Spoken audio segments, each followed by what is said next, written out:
nuestro Señor, nuestro Dios, nos deja en su palabra. Génesis capítulo 1, versículos 26 al 28. Dice, entonces dijo Dios, hagamos al hombre a nuestra imagen, conforme a nuestra semejanza, y señoree en los peces del mar, en las aves de los cielos, en las bestias, en toda la tierra y en todo animal que se arrastrara sobre la tierra. Y Dios creó al hombre a su imagen, a imagen de Dios los creó, varón y hembra los creó. Y los bendijo Dios y les dijo, fructificad y multiplicaos, llenad la tierra, sojuzgadla y señorad los peces del mar, en las aves de los cielos y en todas las bestias que se mueven sobre la tierra. Como bien podemos apreciar desde el principio de la creación, desde el principio de nuestro Dios, vemos una dicotomía, vemos que nuestro Señor creó hombre y mujer para representar a nuestra humanidad o para representar a la humanidad. Estos dos géneros se pueden apreciar evidentemente a lo largo de todos los siglos, a lo largo de toda la existencia. ¿Por qué? Porque tanto como el hombre y la mujer son los encargados de procrear para que la raza humana, para que la existencia humana siguiera en pie o siguiera generando. El apóstol Pablo también en Primera de Corintios capítulo 11 también nos dice que Dios le dio una mujer al hombre. ¿Para qué? Para que sea su ayuda idónea. Entonces podemos observar la exactitud de la creación de nuestro Señor. Ahora bien, como cristianos, sabemos y tenemos claro que solamente existen dos géneros según el principio bíblico, según lo que la palabra de Dios nos está enseñando. Pero desgraciadamente hoy en la actualidad, muchas organizaciones, muchas personas no creen que existe un solo género. Por ejemplo, por citarle la ONU, la Organización de Naciones Unidas, según la ONU existe 118 géneros. Claro, todos estos o casi todos estos géneros están derivados de la homosexualidad, lesbianismo, etcétera, etcétera, de estos grupos. Es por ello que nos vemos la necesidad, como hijos de Dios, de instruirnos acerca del tema, abordar el tema de los géneros desde un punto de vista genético, desde la embriología, neurología, psicología.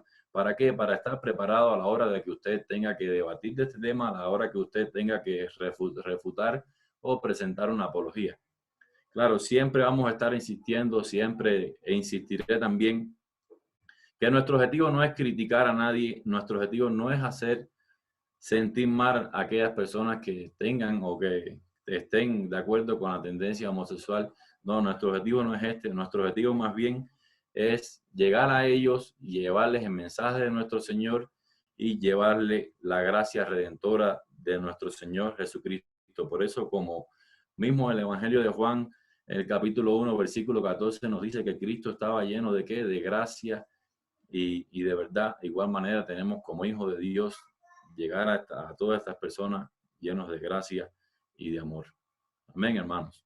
Entonces hagamos una oración para entrar en el tema y para que el Espíritu de nuestro Dios sea guiándonos. Oremos. Padre, gracias te damos por la oportunidad que nos das de poder hablar contigo, Señor, de poder invocar tu santo y divino nombre, de poder entrar en tu presencia mediante tu Hijo amado Cristo Jesús. Gracias por también la posibilidad de estar esta noche acá, Padre, debatiendo este estudio, Señor, viendo esta conferencia para poder instruirnos, capacitarnos, Padre, para poder llevar tu evangelio también a todas las personas necesitadas, Padre. Te pido que sea tu Santo Espíritu guiándonos, dándonos discernimiento en el tema, Señor, y acompañándonos a todo momento. En Cristo Jesús, oramos y quedamos en tus manos y pedimos tu bendición. Amén. La homosexualidad, como pueden ver, no podemos entonces hablar de homosexualidad o no podemos hablar de estos términos sin primero darle una definición. Ahora bien, como homosexual es aquel varón que tiene atracción hacia las mismas personas del mismo sexo o se acuesta con personas del mismo sexo. El término homosexual fue acuñado por primera vez en 1869 por el historiador alemán Art Marier. En español el término también comienza a utilizarse a principios del siglo XX. En el CORDE se hallan textos técnicos del médico intensivista, científico y escritor español Gregorio Marañón. este señor también hubo publicado algo sobre este término alrededor de los años 1919 y 1920. El escritor filósofo también español Miguel de Unamuno también lo utiliza en 1927. El diccionario de la Real Academia Española comienza a usarlo a partir de la edición de 1936, como pueden ver ahí. En esta edición le asigna el término sodomita, lo cual concuerda con el significado de autoridades o el diccionario de autoridades del 1700. Ahora, lo cual este significado de sodomita, que lo que quiere decir es que el que comete sodomía o a su vez el que se acuesta con varones o tiene concúbito con otras personas de el mismo sexo. Ahora bien, algunos tienden a definir, tenemos que hacer también un pequeño paréntesis aquí. Algunos definen homosexual aquellas personas que, por ejemplo, tienen la orientación o tienen el deseo hacia personas del mismo sexo, pero no han practicado. Creo que podríamos hacer una diferencia entre estas personas. Podríamos llamarle personas con orientación sexual. ¿Por qué? Porque estas personas no han llegado todavía a la práctica. En cambio, homosexual sí aquella persona que ya ha practicado la homosexualidad. El término gay o el anglicismo gay.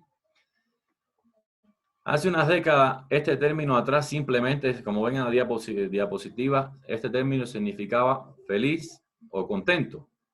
Hoy día se usa para referirse a la persona homosexual masculino. De acuerdo con el historiador John Boswell, este término se usaba como una especie de código, como una especie de contraseña, digamos, o de código entre la comunidad homosexual a principios del siglo XVIII. Este término gay lo usaban ellos para identificarse.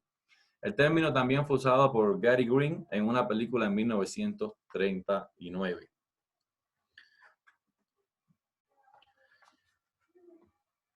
Ahora, para entrar también en una serie, todo empezó con el informe Kinsey. ¿En qué consiste el informe Kinsey? Bueno, en la sociedad occidental, la homosexualidad siempre fue vista como una anormalidad o una desviación de la regla general. ¿A qué le podemos llamar? ¿A qué se le llama la regla general? Bueno, a la heterosexualidad. Entonces, siempre fue vista la homosexualidad como una desviación del camino de la heterosexualidad. No hasta la década de los años 50, cuando esto empezó a crear ciertos pensamientos, se empezó a pensar que la homosexualidad tenía una posible condición genética o hereditaria. Ya a principios de los años 50 se empezó a pensar esto. ¿Por qué se empezó a pensar de esta forma? Debido al informe Kinsey. Bueno, según el biólogo Alfred Kinsey, todos los comportamientos considerados como normales. A ver, déjame explicarme bien. Todos los comportamientos considerados como desviados eran normales para este señor, para este biólogo. Y los comportamientos que eran considerados como normales, normales para nosotros, para él en este informe dice que es una desviación o una anormalidad. Quiere decir que la heterosexualidad es una anormalidad para Kinsey y la homosexualidad era algo normal. Entonces, el informe Kinsey indicaba que para aquel entonces el porcentaje de la homosexualidad en la población se estimaba era el 10%. Este número entonces fue algo que impactó, ya que la población, las personas pensaban que este era un número, o pensaban que la comunidad homosexual era menos que esto. Pero al escuchar este estudio, todo el mundo o la sociedad quedó impactada. Y durante un gran tiempo siguieron conforme o siguieron fieles a este informe. Se lo siguieron conduciendo. No obstante, al transcurrir el tiempo se descubrió que dicho informe había sido estrictamente manipulado, ya que la muestra o la muestra final estaba sesgada. El 25% de los encuestados eran presos en el informe Kinsey. El 25% eran presos. Eran unos 5.300 hombres en este estudio. De estos presos, muchos eran exhibicionistas, otros eran pedófilos, otros bajadores sexuales, homosexuales. Y curiosamente, este señor, o inteligentemente le podemos decir, no curiosamente, inteligentemente, este señor tomó a 1.400 personas y los eligió él mismo. ¿Para qué? Para que el resultado de este estudio diera lo que él realmente estaba buscando. Él necesitaba que la población o que todo el mundo creyera que ese estudio de él era fidedigno, y por eso él tomó estas 1.400 personas y alteró el orden del estudio final. Entonces, estudios posteriores demuestran que el número aproximado de la comunidad homosexual es del 1 al 3% de la población. Entonces, estos estudios, podemos citar algunos ejemplos. Por ejemplo, encuestas realizadas en Estados Unidos, en Reino Unido, les dio el mismo porcentaje, 1 al 3%. Ahora, en una publicación en el Instituto Nacional de Salud, el 15 de julio del 2014, se mostraron los datos de una encuesta realizada a 34.557 personas mayores de 18 años. Estas personas ya habían sido entrevistadas en el 2013. En esta encuesta se encontró que el 96,96% de la población era heterosexual. El 1,6% se consideró homosexual. El 0,7% admitió ser bisexual, o sea, que se acuesta tanto con un sexo como con el otro. Y el 1,1% no quiso responder la encuesta. Entonces, esta encuesta es equiparable, podemos decir, o es concordable con la mayoría de todas las encuestas que se han realizado hasta la fecha. O sea, no quiere decir que solamente Estados Unidos lo hizo, no quiere decir que solamente Reino Unido lo hizo, sino que varios países y todos están por la misma proximidad.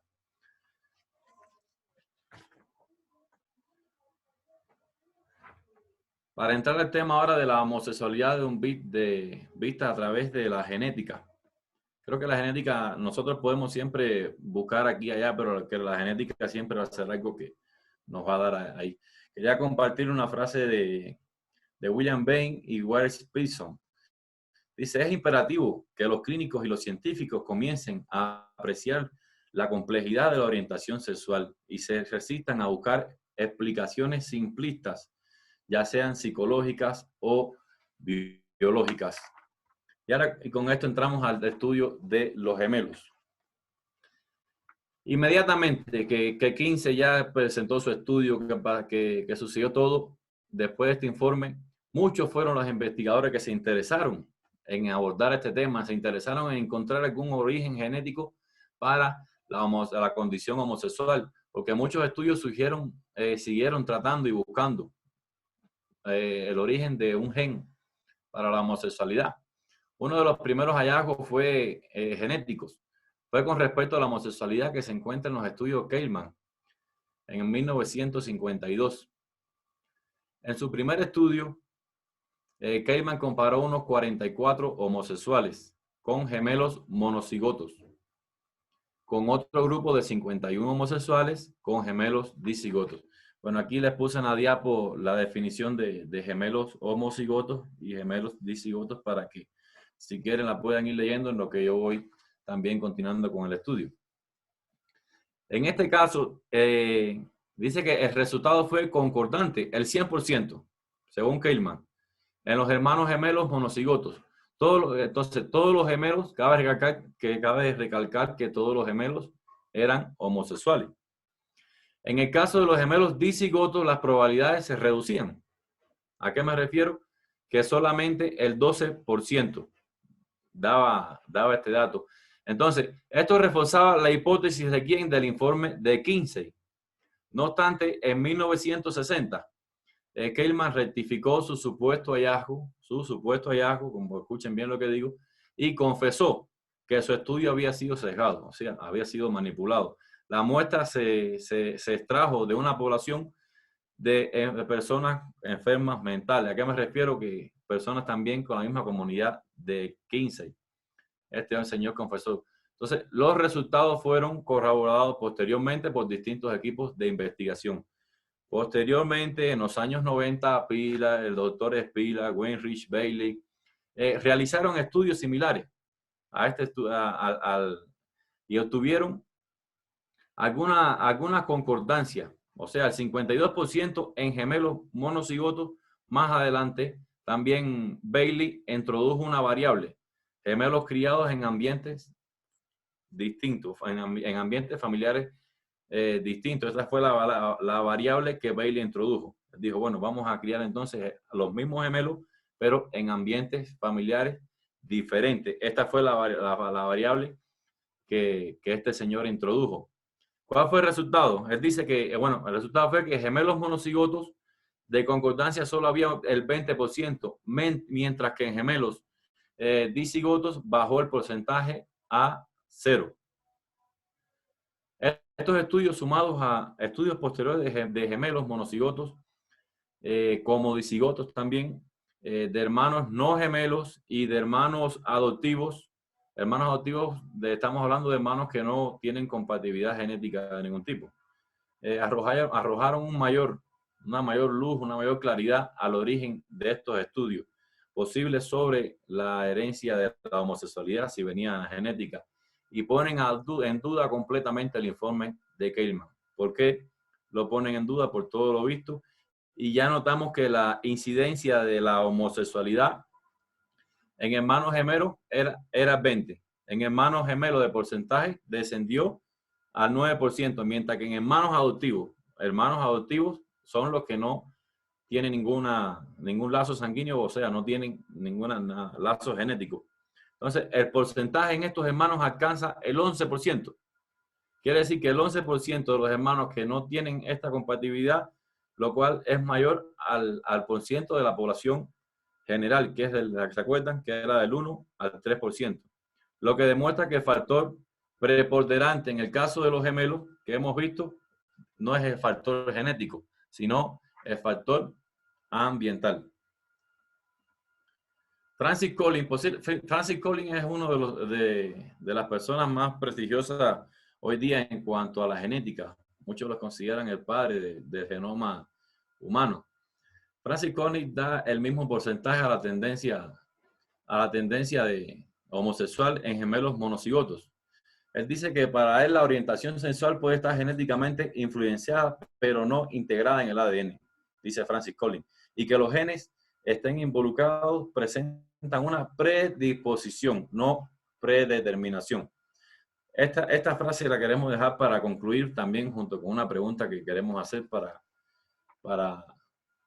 reflexionar en esta frase y explicar estas dos palabras, predisposición y predeterminación. Ahora bien, queremos también presentar un estudio de Diane Hemen y el gen o el cromosoma XQ28. Quizás o probablemente algunos hemos escuchado sobre este cromosoma o sobre este estudio, no sé si han escuchado. En 1993, director de la sección de la estructura o Fundación Genética del Cáncer Institute observó que un estudio realizado a las genealogías de 76 personas homosexuales, que los varones tenían más tendencia, o familiares homosexuales, que los varones tenían más tendencia a heredar por línea materna en comparación con la línea paterna, a heredar la homosexualidad según el cromosoma X28. Este resultado apuntaba entonces a una posible existencia de una herencia genética ligada al cromosoma X. Hammer y su equipo investigaron 22 marcadores ligados con el cromosoma X, un grupo de 40 parejas de hermanos homosexuales. 40 parejas de hermanos, todos eran homosexuales. Demostraron 5 marcadores que pertenecían a la región XQ28 en 33 de 40 casos. O sea, 33 de 40 casos demostraron, vieron apareció el marcador XQ28. Y cabe señalar que nunca se explicó por qué los otros 7 marcadores no compartían la relación con este marcador. Hay que entender una cosa, por ejemplo, en el campo de la ciencia, para yo establecer algo como hecho, es que alguien, el descubridor inicial, ahora, por ejemplo, si yo quiero demostrar esto, viene Kevin, o para que mi estudio sea real, Kevin viene y me corrobora mi estudio. Entonces Kevin sigue todos los pasos que yo seguí, a Kevin le tiene que dar los mismos hallazgos que me dieron a mí, y a Kevin le tiene que dar los mismos resultados que me dieron a mí. ¿Para qué? para demostrar que yo no estoy diciendo una falacia, no estoy diciendo una mentira, y para demostrar que yo, el que presenté este proyecto inicial, tengo la razón. Entonces, la revista norteamericana en Estados Unidos, Ciencia se llama, Science, presenta un estudio también de dos doctores, un estudio Orford en Estados Unidos y un estudio en Ontario, Canadá. Dos estudios en dos países diferentes. Los doctores George Rice y George Everett realizaron un estudio genealógico a más de 400 familias. Cada uno tenía un miembro o más homosexual de cada familia. 400 familias y cada uno tenía un miembro homosexual. En contraposición con el trabajo de Heimer, encontraron que las posibilidades de compartir los marcadores propuestos en los hermanos de tendencia homosexual no eran mayores en la población general. Estamos hablando del 1 al 3. Sino que entonces también vemos de que esto se le suma a la denuncia que el periódico El Chicago Times el 25 de junio le hizo también a este informe de Helms en 1995. ¿Qué pasó con esto? Una de las investigadoras de este señor, ella confesó que los resultados también habían sido manipulados y que habían sido tratados. No obstante, con los datos disponibles actualmente, la mayoría de los científicos rechazan siempre la idea de que exista un gen que pueda determinar la orientación sexual. Todos los científicos siempre, hasta la actualidad, viven rechazando esta condición. Y para terminar también con esta parte y darle paso a mi hermano Kevin, quisiera hablar del hipotálamo. Como tienen aquí abajito en la diapo, el hipotálamo se encuentra en esta parte del cerebro, eso que viene de color, bueno, soy malo con los colores, no sé qué color, bueno, está resaltado ahí en el cerebro. El hipotálamo y la sexualidad. Simon Levy.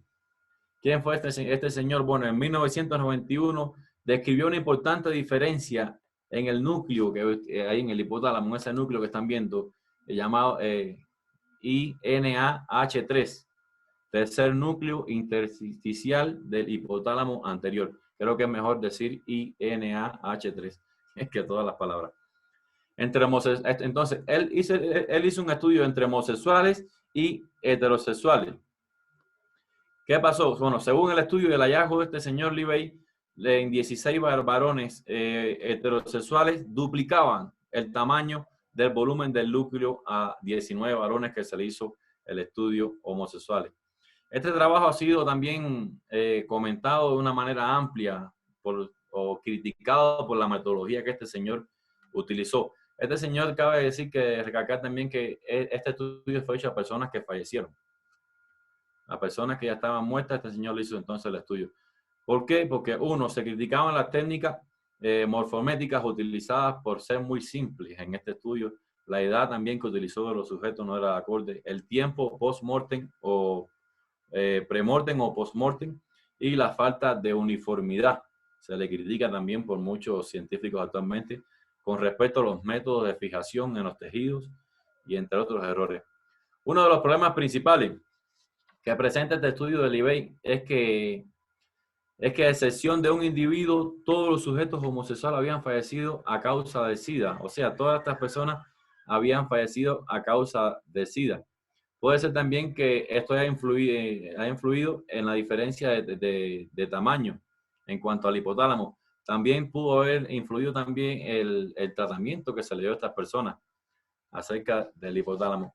Y curiosamente también se le hizo pruebas a heterosexuales y a homosexuales y no había acorde. Uno tenía más, el hipotálamo más grande que el otro y viceversa.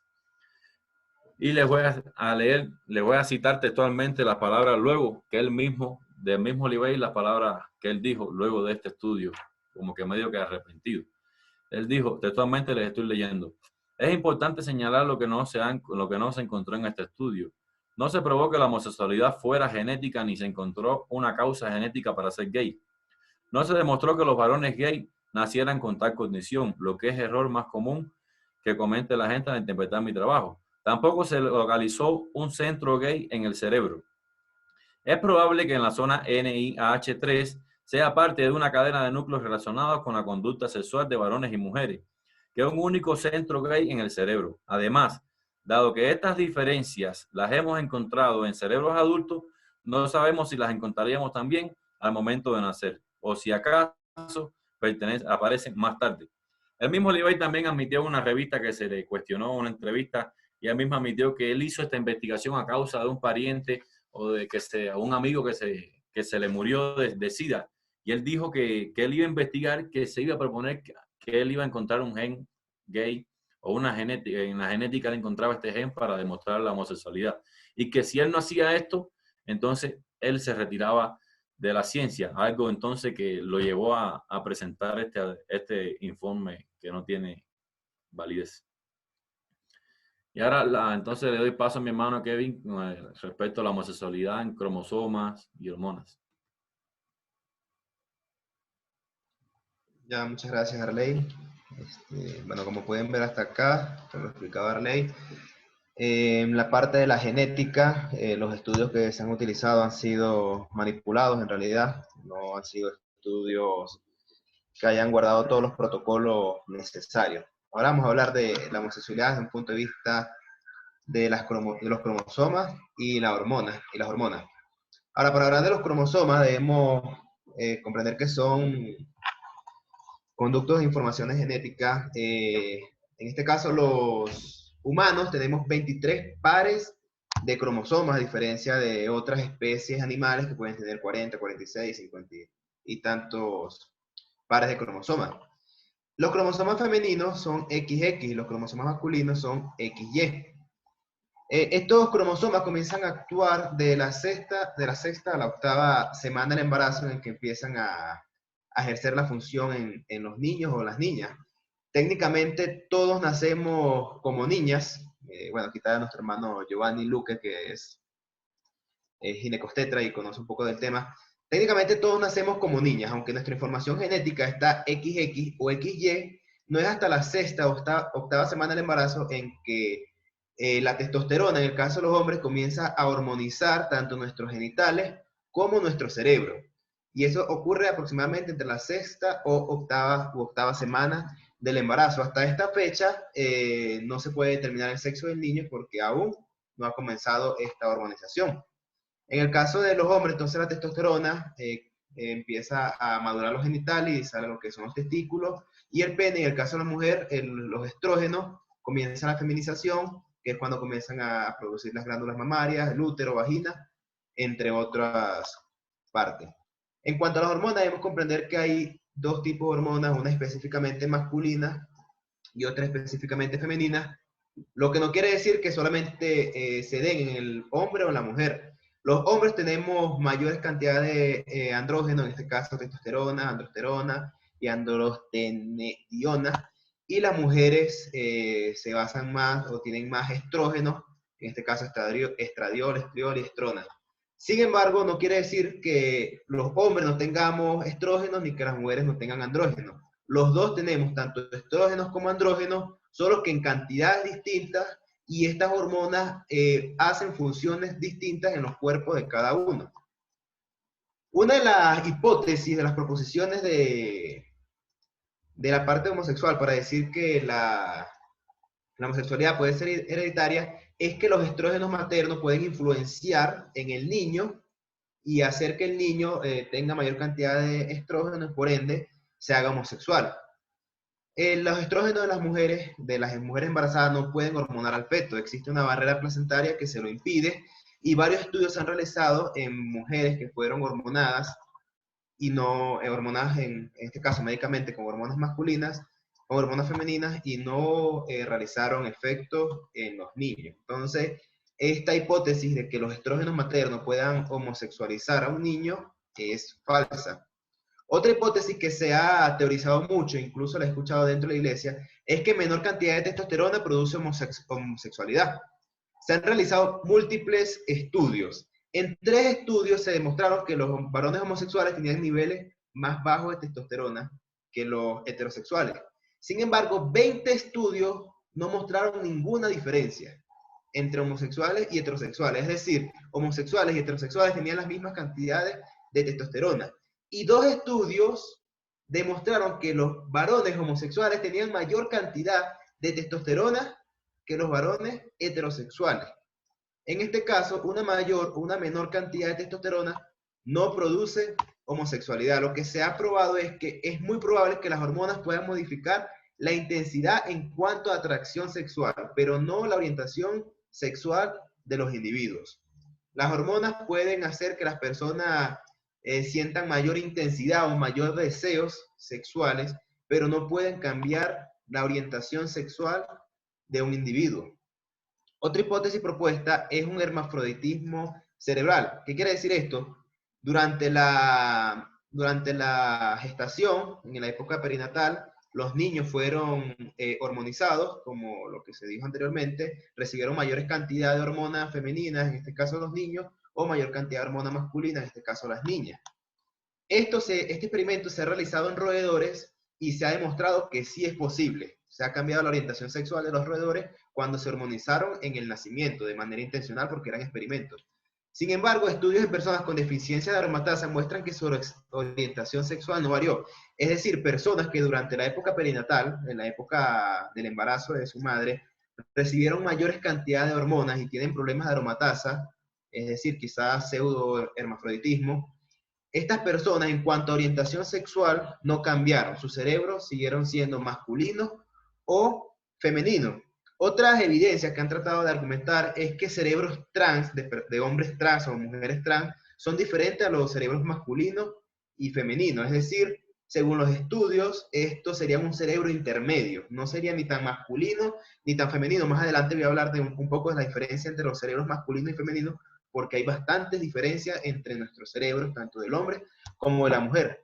En este caso, se trató de argumentar que el cerebro trans, de las personas transgéneros que se han sometido a las operaciones de cambio de género, sus cerebros serían distintos. Sin embargo, el estudio fue sesgado porque fue realizado una población muy reducida, exactamente 6 personas, y estas personas ya habían recibido ya habían sido hormonados, es decir, habían recibido hormonas del sexo opuesto. Si eran varones que querían transformarse en mujeres, habían recibido estrógenos y habían utilizado bloqueadores hormonales. Y si era viceversa, mujeres que querían ser hombres, habían recibido andrógenos y habían recibido bloqueadores hormonales de sus hormonas de nacimiento. Entonces, en este caso, estos cerebros se habrían modificado no porque nacieran diferentes, sino por el mismo efecto de las hormonas que fueron utilizado. Así que el caso o la hipótesis de un hermafroditismo cerebral también es incorrecta. Entonces, con esto pasamos a la cuestión de la ideología de género también, porque actualmente es lo que más se toca a nivel mundial, es el tema tendencia, el tema trending topic en Twitter, es el tema que más se nos habla. Y estudiando esto, yo le comentaba a mi compañero Arley que llegaba a un punto en que uno incluso de tanto estudiar se llega a confundir y pensar, ¿será que los malos somos nosotros y verdaderamente la ideología de género es correcta y el género no existe? ¿Verdad? Pero, o sea, pensando tonteras, como dirán acá, yo me podía analizar porque realmente el ser humano, tiende a identificarse con los necesitados, o con los desprotegidos, o con los desamparados. Y cuando se nos presenta que estas personas han sido ultrajadas, han sido pisoteadas, uno como que, wow, empieza a sentir, en Venezuela llamamos lástima, aunque esa palabra acá creo que tiene otra connotación, pero llegamos a sentir empatía con ellos y nos identificamos. Sin embargo, hay que comprender que esta teoría de que el género es una construcción social es una falacia. Una de las maneras de demostrarlo es con la paradoja de la igualdad. No sé si han escuchado acerca de la paradoja de la igualdad. No sé si conocen este país, es uno de los países más bonitos del mundo, uno de los países más estables del mundo en cuanto a economía. Y según la ONU, según el Fondo Monetario Internacional, según distintos entes internacionales, es el país con mayor igualdad de género en el mundo. El país es Noruega. Pero no solo Noruega, Dinamarca, Suiza, todos estos países nórdicos son comparados como los países con mayor igualdad de género en el mundo. Ahora, ¿qué dice la paradoja de la igualdad? Estudios de Psychological Science preparados en 472.242 adolescentes en 67 países demostraron que las mujeres estudian carreras que tienen que ver con personas, es decir, psicología, docencias, enfermería, mientras que hombres estudian carreras que tienen que ver con objetos.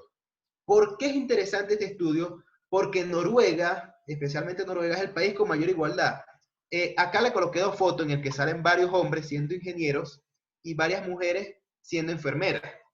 Y para muchas personas esto es algo que está en contra de la ideología de género. ¿Por qué? Porque estamos diciendo que los hombres son ingenieros y las mujeres son enfermeras. Estos países permiten a sus pobladores elegir la carrera universitaria que ellos quieran. Allá no existe el machismo opresor que existe acá en nuestros países, como diría el cántico feminista. Sin embargo, aun cuando no existen estas restricciones, se ha evidenciado que el 90% de los hombres ocupan las carreras de ingeniería, mientras que el 90% de las mujeres ocupan las carreras de enfermería en este país que es el más igualitario del mundo. Y por eso se llama la paradoja de la igualdad. Porque cuando las personas pueden elegir hacer lo que quieran, eligen lo que en su cerebro está predeterminado, lo que en su biología está predeterminado. Los hombres nos relacionamos más con los objetos, las mujeres se relacionan más con las personas. Otro estudio realizado por Richard Lippe y la BBC entrevistó por internet a 200.000 personas en 53 países ubicados en 4 continentes. Los resultados fueron exactamente los mismos que el estudio de Psychological Science. La mayoría de las mujeres prefieren carreras que tengan que ver con personas, la mayoría de los hombres eligen carreras que tengan que ver con objetos. Esa es la manera en que nosotros lo hacemos. Ahora, lo más paradójico de todo esto es que países como Nigeria, Albania y quizás Ecuador, en que la ideología de género no está tan arraigada, en que no somos tan ideológicos, las mujeres eligen en mayor cantidad que en Noruega carreras técnicas o carreras de ingeniería. ¿Por qué ocurre eso? Porque sabemos que las ingenierías producen más dinero que la docencia, producen más dinero que la enfermería, producen más dinero que la psicología, ¿sí? Entonces, acá en nuestros países, las mujeres no eligen lo que les gusta, sino lo que les va a proveer más, lo que les va a dar más. Pero cuando permites a las personas elegir, van a elegir aquello para lo que estamos predeterminados. Y por eso se llama la paradoja de la igualdad. Sin embargo, desde el punto de vista feminista dicen que no, porque esto tiene que ver también con la crianza, e incluso cuando Noruega es un país 100% sin discriminación de género, los padres todavía tienen cosas en sus cerebros y se las inculcan a los niños. Entonces vamos a este caso, lo nombré la semana pasada, pero lo voy a volver a nombrar, el caso de John Money y los gemelos Reimer. Estos gemelos nacieron el 22 de julio de 1965 en Canadá. Lamentablemente, por un accidente ocurrido en 1966, cuando le iban a hacer la circuncisión, uno de los hermanos fue con el cauterizador, le cortaron, o sea, le quemaron su pene y luego se cayó a trocitos su pene y quedó sin su pene. Tenía testículos, pero no tenía pene. Los padres se contactaron con John Money, que era un sexólogo de mucha importancia, era un gurú en aquel momento, era uno de los más importantes, para preguntarle qué podían hacer. ¿Qué le dijo este sexólogo? Bueno, vamos a quitarle los testículos, le hacemos una vagina y lo criamos como una niña. Bruce fue criado como una niña, en este caso como Brenda, pero siempre presentó tendencia de marimacho. ¿Por qué? Porque era un hombre. Siempre se identificó por juegos bruscos, siempre fue peleonero, nunca se llevó bien con las mujeres, sino que su grupo de juego eran los hombres. Varias veces intentó el suicidio. Este caso es muy amplio, se puede simplemente googlear y van a conseguir extensamente, hay incluso un libro de Colapinto sobre todo este tema. A los 14 años intentó suicidarse varias veces hasta que los padres le confesaron la verdad. Cuando los padres le confesaron la verdad, este niño se alegró porque él siempre se sintió niño. Durante toda su vida se sintió niño, a pesar de que había sido criado como niña, que había sido vestido como niña. Y esto contradice la ideología del género como construcción social, porque a él nunca nadie le dijo que era niño. Él se crió como niña y sin embargo se percibió como un niño. Nosotros debemos tener en cuenta que la biología, la genética, la embriología, esta ciencia juegan un papel preponderante en nuestra sexualidad, en nuestra orientación sexual. Sin embargo, es verdad que la psicología también va a jugar un papel importante. eso lo vamos a tocar más adelante, pero sí tenemos cerebros predeterminados y el caso de los hermanos Reimer nos demuestra esto. Lamentablemente esta historia tuvo un final trágico cuando Bruce se enteró que John Money había presentado su trabajo como algo, como un éxito para la ideología de género. Él se suicidó, se dio un escopetazo en el 2004, su hermano murió por una sobredosis también, se dice que fue un suicidio en el 2002, su padre cayó en la borrachera, en el alcoholismo, y su madre vivió con depresión toda la vida. La ideología de género destruyó completamente a la familia Reina. El doctor Trond Disset es director de área y profesor en la clínica infantil del Hospital Nacional de Noruega. Él inventó un test de juego, ¿sí? Aquí tengo abajo una imagen. ¿En qué consiste este juego? Bueno, primero voy a explicar. Su trabajo consiste en atender a niños que nacen con malformaciones congénitas, malformaciones genitales congénitas, es decir, tienen atrofiados sus partes genitales. Entonces, ¿cómo hacían ellos, cómo hacen ellos para determinar que un niño que no se puede identificar muy bien si es niño o niña? Bueno, ellos colocan en una alfombra, colocan 4 juguetes que son considerados masculinos, 4 juguetes que son considerados femeninos y 2 juguetes que son considerados neutros. ¿Sí? Colocan al niño, en este caso hacen experimento con niños y niñas que no tienen ningún problema sexual, y los niños por lo general van al juguete masculino, las niñas por lo general van al juguete femenino. Ahora, estos niños, para saber cómo criarlos, ellos colocan a los niños aproximadamente a una edad de 9 meses, y estos niños van y eligen un juguete, se identifican con un cierto juguete, y con estos comienzan ellos a criarlo con este género, porque no se sabe, no pueden determinar muy bien a qué género, a qué sexo está identificado genéticamente este niño. El doctor dice que hay claras diferencias en las elecciones de niños y niñas a partir de los 9 meses. Sin embargo, acá los ideólogos de género nuevamente nos van a decir, pero en 9 meses ya el niño está influenciado por el ambiente de crianza, así que ya no sigue siendo una construcción social. En 9 meses pudo haber sido el niño ideologizado. Entonces tenemos los experimentos de Simon Baron Cohen, quien es un profesor de psiquiatría y psicología experimental de una de las universidades más prestigiosas del mundo, la Universidad de Cambridge. Según los experimentos que él realizó, se dio cuenta que desde el primer día de nacido, las niñas observan rostros mientras los niños observan objetos. Ellos hicieron primero el experimento en niños de 1 año y se daban cuenta que las niñas siempre miraban el rostro de las madres o de las enfermeras, de los enfermeros, de las personas en general. Y los niños veían los objetos, en este caso los móviles que se colocan ahí arriba de la cuna, y los niños veían los objetos. Entonces dijeron, no, ya en 1 año el cerebro pudo haber sido ya construido, ¿verdad? Ambientalmente. Vamos a hacer el experimento en niños de 1 año. Se llevaron a estudiantes de Cambridge para hacer el experimento con niños, pero no se les dijo a ellos qué sexo era el niño. Simplemente ponían a una enfermera, perdón, a una estudiante, así con una cara gentil, una cara bonita, y ponían los móviles. Y se daban cuenta que algunos sujetos de prueba se quedaban viendo a los móviles, otros sujetos se quedaban viendo a las enfermeras o a las estudiantes. Luego, todo esto fue grabado y analizaron que esos que se quedaban viendo los objetos eran varones genéticos, mientras que los que se quedaban viendo a las mujeres eran niñas, o a las personas, los rostros, eran niñas. Y esto fue desde el primer día de nacido, donde no hay ninguna posibilidad de que exista una construcción social, a menos que se le llame construcción social lo que las madres y los padres le abran en la barriga a los niños. Ahora, ¿por qué estas diferencias son importantes? Por lo mismo que hablamos acerca de la paradoja de Noruega, en que las niñas, ¿por qué las niñas observan rostros? Porque durante toda la vida las niñas o las mujeres son seres relacionales, son seres que trabajan con personas, que se enfocan en personas, mientras los hombres, los varones, observan objetos porque en el futuro van a ser personas o van a ser, en cuanto a su sexo, van a observar objetos, van a trabajar con objetos, y por eso los hombres elegimos carreras como ingeniería, técnicos, mientras las mujeres siempre, o sea, no siempre, ¿sí?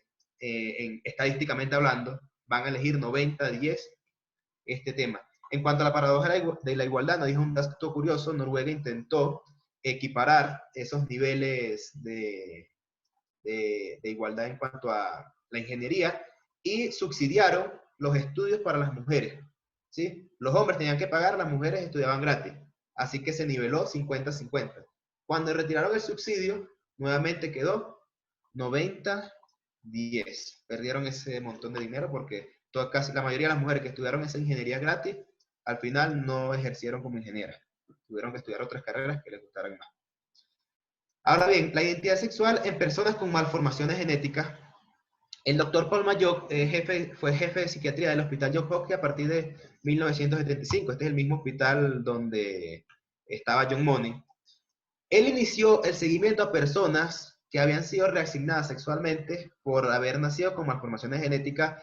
Él mandó a varios investigadores a ver qué había ocurrido con estos niños que habían sido criados como niñas. Valga explicar acá, John Money, el sexólogo que hizo que Bruce se criara como Brenda, ¿qué hizo John Money? John Money dijo, todos los niños que nazcan con malformaciones genéticas, así sean genéticamente masculinos, deben ser criados como femeninos. Se les quitaba lo que tuvieran de masculino, se criaban como femeninos, en el futuro se hormonizaban y se criaban como niñas. Aquí tenemos un estudio de Reimer sobre sujetos con estrofia cloacal. La estrofia cloacal es un defecto complejo y raro de toda la pelvis y su contenido que se produce durante la embriogénesis, durante el embarazo, y se asocia con insuficiencia o ausencia fálica, o sea, ausencia del pene, grave en varones genéticos. No siempre hay ausencia, y hay una imagen un poco explícita sobre lo que vendría siendo la estrofia cloacal. Se hizo seguimiento de 16 chicos que nacieron con estrofia cloacal. 14 eran machos genéticos, pero fueron criados como mujeres. Y 2 fueron criados como varones. De los 14, 8 se declararon hombres. 8 de los 14 que fueron criados como niñas. ¿Se me pegó? ¿Me oyen? Está bien. Sí, lo escuchamos. Perdón, si es que se me pegaron las imágenes acá. Entonces, 8 de aquellos chicos que fueron criados como hombres, como mujeres, se identificaron como hombres, aun cuando se les construyó socialmente como mujer. 3 no quisieron responder sobre su orientación sexual, pero 2 de esos 3 vivían como hombres. Es decir, 10 de 14 niños que fueron criados como mujer se identificaron como hombres, aun cuando no fueron criados como hombres. Tenemos machos genéticos con insuficiencia fálica, como les dije, con una falta de pene.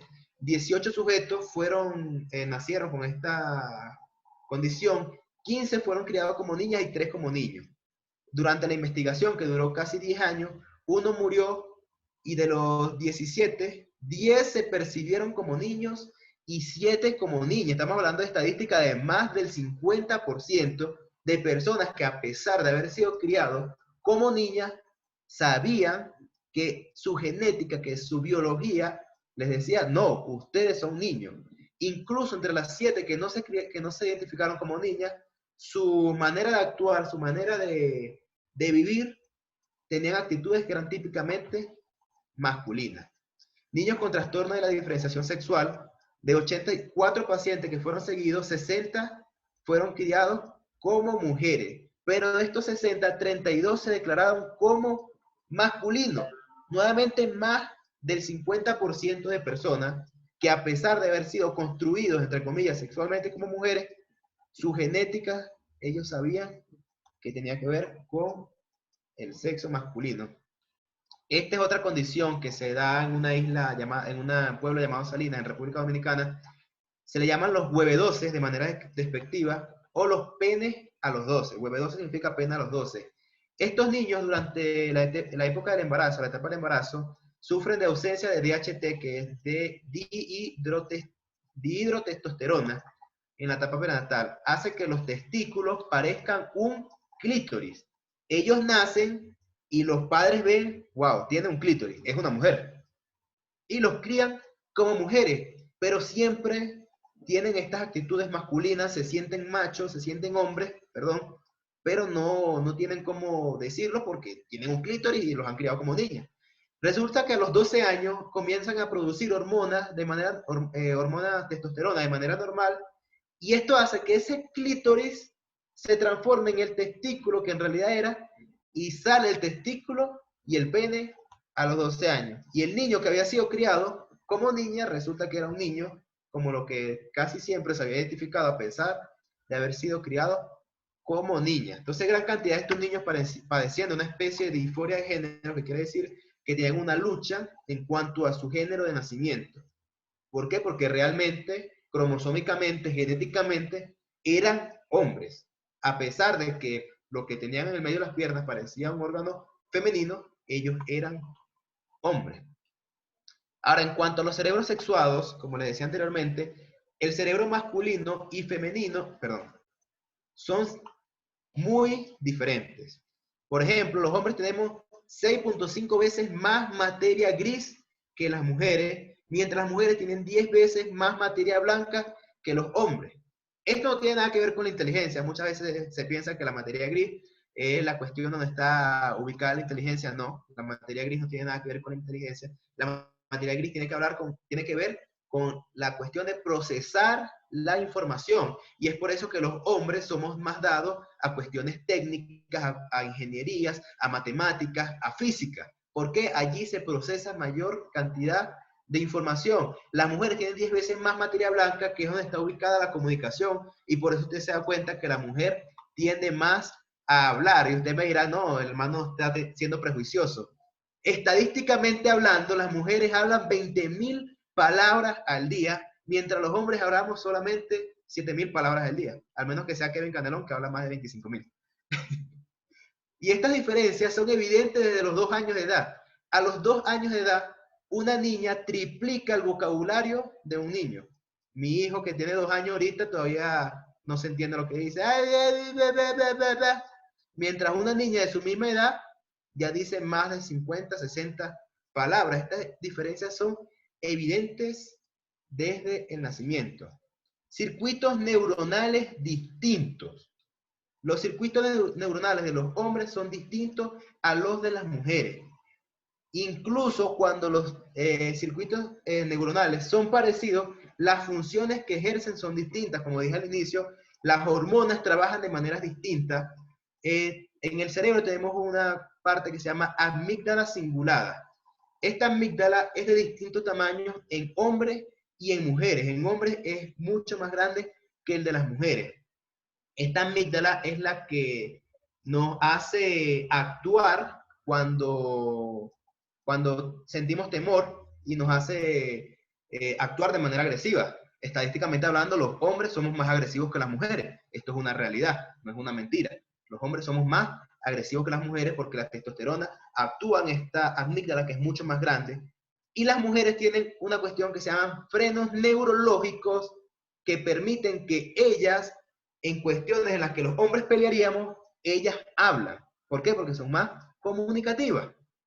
Por eso la mujer es la ayuda idónea del varón y no somos simplemente uno y otro, sino que somos como un rompecabezas, encajamos el uno al otro. Nosotros tenemos falencias que las mujeres cubren, las mujeres tienen falencias que los hombres cubrimos. Perdón. Uso de distintas áreas para resolver problemas. El hombre, para resolver problemas visuales, espaciales, utiliza tanto el hemisferio derecho como el hemisferio izquierdo. La mujer solamente utiliza el hemisferio izquierdo. Y estamos hablando de cerebros distintos que actúan de manera distinta, que no fueron predeterminados ni construidos sexualmente, sino que fueron creados por un Dios todopoderoso, por un Dios que hace las cosas conforme a un diseño. Un buen administrador que sabe lo que está haciendo. Ok, perdón, no me pasa nada de posible. Ok, ahora tenemos que hablar de algunas investigaciones que están aún en el presente llevándose a cabo, ¿sí? Y estas investigaciones que quieren probar esta cuestión de la homosexualidad desde un punto de vista genético. Entre ellos está la cuestión de los interruptores endocrinos, en este caso en la fauna. En el lago Apopka, en Estados Unidos, en Florida exactamente, hubo un accidente donde se derramó, disculpen que pronuncie esto, son palabras muy difíciles, son químicas, diclorodifeniltricloroetano y diclorodifeniltricloroetano, me parece la misma palabra, creo que me confundí allí cuando lo copié. Hubo un derrame de estos dos químicos, ¿sí? Y resulta que los caimanes de este lago fueron feminizados. Los caimanes comenzaron a actuar de manera, digamos, homosexual. Los hombres actuaban como mujeres, las mujeres actuaban como hombres. Las mujeres tenían mayor cantidad de andrógenos, mientras los hombres tenían mayor cantidad de estrógenos. Se encontró hombres ya que nacían con ausencia fálica. Otros interruptores endocrinos son los herbicidas, en este caso la atraxina, que es un herbicida muy común en Estados Unidos, que hizo que en este caso la rana africana de garras no solamente fuera hormonizada y feminizada, sino que se transformó completamente en femenino e incluso pudo producir huevos. O sea, fue feminizada al 100%. Entre otros animales que han sido afectados a causa de los interruptores endocrinos que están en multitud de múltiples químicos en la naturaleza, bueno, químicos que el ser humano ha creado, no era que existían así porque tal, que el ser humano ha creado, liberado y contaminado la naturaleza. Tenemos afectados aves, ranas, focas, osos polares, moluscos marinos y más de 200 especies de nuestra fauna.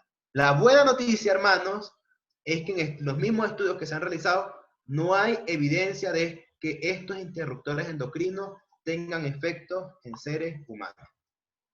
Entonces nosotros debemos comprender todo esto porque, como le dije, vamos a administrar a personas que tengan estos problemas y debemos estar preparados en todas las áreas para poder responder, como dice Judas, poder presentar defensa de nuestra fe. Para dar un corto pasaje, debemos comprender que cuando el hombre cayó, no solamente fue afectado el hombre, sino que toda la creación fue sujeta a vanidad. Cuando el hombre cayó en el Edén, y dice Romanos 8, 19, 22, porque el anhelo ardiente de la creación es el aguardar la manifestación de los hijos de Dios, porque la creación fue sujetada a vanidad, no por su propia voluntad, sino por causa del que la sujetó en esperanza, porque también la creación misma será libertada de la esclavitud de corrupción, a la libertad gloriosa de los hijos de Dios, porque sabemos que toda la creación gime a una y aún está con dolores de parto hasta ahora. Esto para que no nos sorprenda que especies animales estén actuando en la actualidad de esta manera. Es porque la especie animal, la fauna, el ambiente fue esclavizado, fue sujetado a la esclavitud de la corrupción cuando el hombre cayó. No solamente los humanos fuimos afectados, sino toda la creación.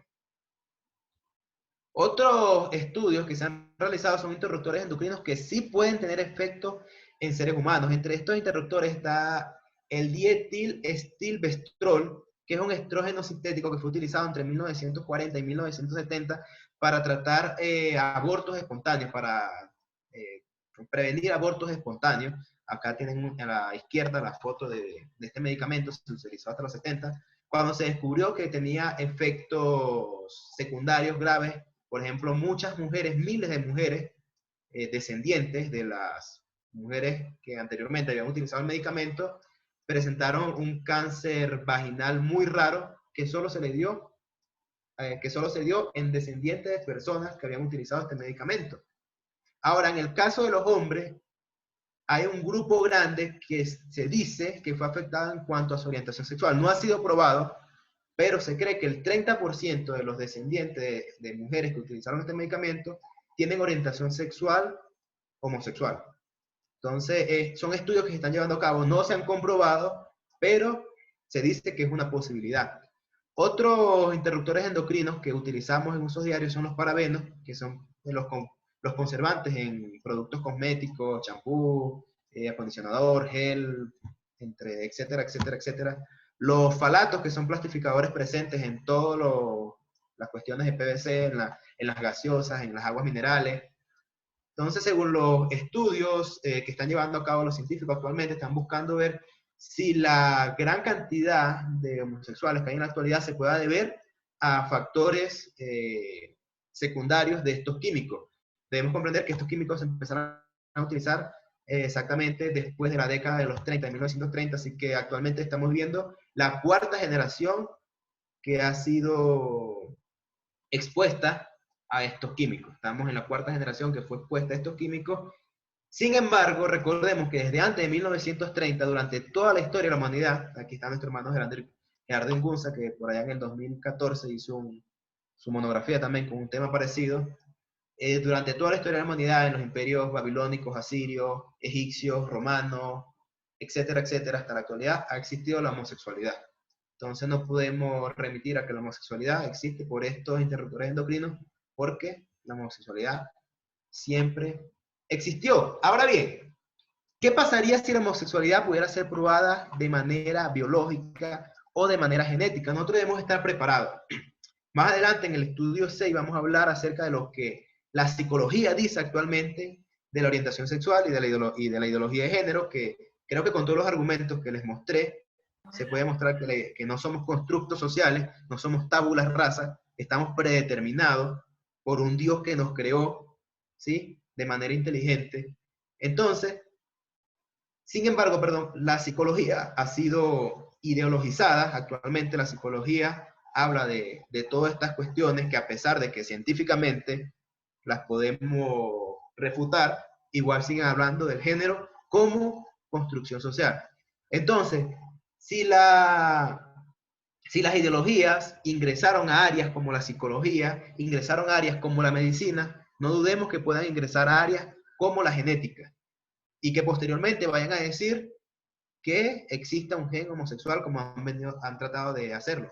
Entonces, ¿cómo podemos responder en ese caso de que existiera un supuesto gen homosexual? Como dijo Arley al principio, Francis Collins, que es considerado el padre del genoma humano, uno de los más grandes genetistas de todos los tiempos, dijo en el libro El lenguaje de Dios, en el epílogo, dice: la orientación sexual puede, o sea, él no lo afirmó, puede estar genéticamente influenciada, pero no está integrada en el ADN. Los genes que están involucrados representan predisposición, no predeterminación. Ahora, ¿cuál es la diferencia entre predisposición a predeterminación?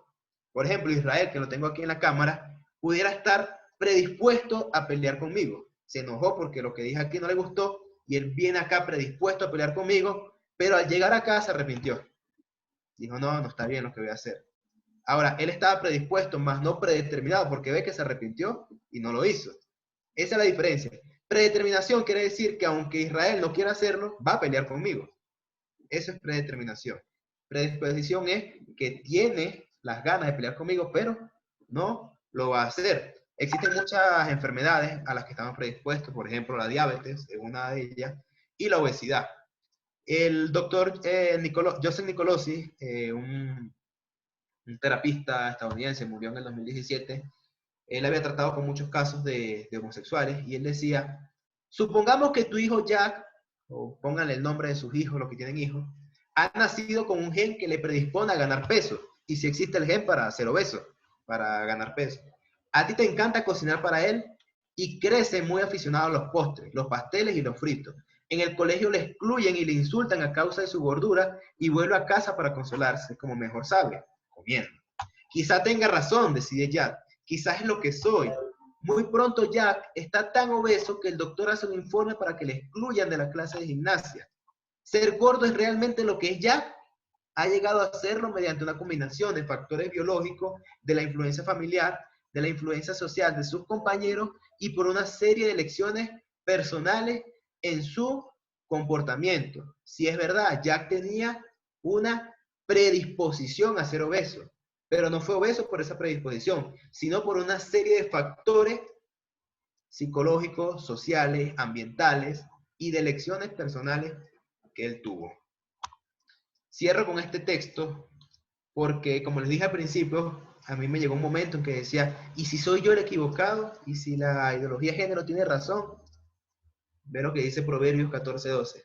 Hay caminos, o hay camino, que al hombre le parece derecho, pero su fin es camino de muerte. Por más que esto pueda parecernos que es bueno y que los malos somos nosotros, recordemos que ni genéticamente, ni psicológicamente, ni embriológicamente, ni psiquiátricamente, ni estadísticamente, se puede probar ni la homosexualidad como algo de nacimiento, ni la ideología de género, ni el género como un constructo social. Hay evidentes hay amplia hay amplia evidencia de que Dios nos creó hombre y mujer. Están en nuestros gustos, están en las carreras que elegimos, están en las diferencias de nuestro cerebro, están en la diferencia de nuestro genoma, en la diferencia de nuestros cromosomas, en la diferencia de nuestras hormonas. O sea, es amplio aquello que nos demuestra que los hombres somos hombres y que las mujeres son mujeres. No solamente los genitales, porque tenemos este caso de los niños con malformaciones genéticas, el doctor Paul Mayot, el psiquiatra Paul Mayot, que tiene un PhD y un magíster, dice que el peor error que cometieron ellos como sexólogos, como psicólogos, perdón, como psiquiatras, fue decir que los genitales es el órgano que nos sexúa. O sea, que en nuestros genitales está nuestra sexualidad. Cuando el mayor órgano sexual del cuerpo humano es el cerebro. Es el mayor órgano sexual de nuestro cuerpo. Entonces, hermano, este ha sido, perdonen que me pasé 11 minutos, en realidad es un tema demasiado amplio para reducirlo solamente en una hora. Este ha sido el tema por el día de hoy. Como les dije la semana pasada, los que se quieran retirar, se pueden retirar. Los que tengan preguntas, las pueden realizar. Si tenemos la respuesta, las responderemos. Pueden alzar la mano o pueden abrir sus micrófonos. Muchas gracias por su atención. Muchas gracias a mi hermano que está allí presente, llegó más temprano que yo. Muchas gracias a cada uno de los que están acá. Tenemos amigos de otros países que nos están acompañando y todos los hermanos de acá de Ecuador que se dispusieron a aprender sobre este tema, porque recordemos que este es el tema trending topic actualmente, es el tema manejado, y este tema se está introduciendo en las iglesias en Estados Unidos, en Canadá y en Europa, y no duden que pronto se van a introducir en las iglesias de Cristo en Ecuador. Dios me los bendiga, hermano.